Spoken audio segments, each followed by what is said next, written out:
শুধুমাত্র এই দোয়াটি একবার পড়েন, আল্লাহ তাআলা আপনার 90 বছরের গুনাহ মাফ করে দেবেন ইনশাআল্লাহ।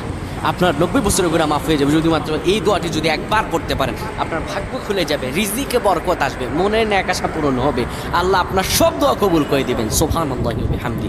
এত ফজিলত, এই দোয়াটা আপনারা শেয়ার করে দিবেন। এই যুবকেরা, আমল না করেও সওয়াব পাবা। তোমার একটি শেয়ারে, একটা বাটনে প্রেস করে তুমি সওয়াব পেয়ে যাবা। কারণ তুমি আমল না করো, অন্য কেউ যদি তোমার শেয়ারের বদৌলতে আমল করে সওয়াব তুমি পেয়ে যাবা। নবীজির হাদিস।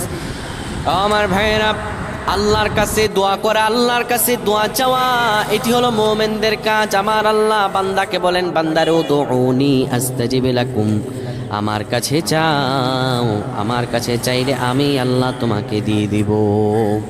কেউ যদি একবারে দোয়াটি পড়তে পারে, দোয়াটি হলো রব্বি ইন্নী যালামতু নাফসি ফাগফিরলি। কেউ যদি এই দোয়াটা একবার পড়তে পারে, আমার আল্লাহ তাআলা তার 90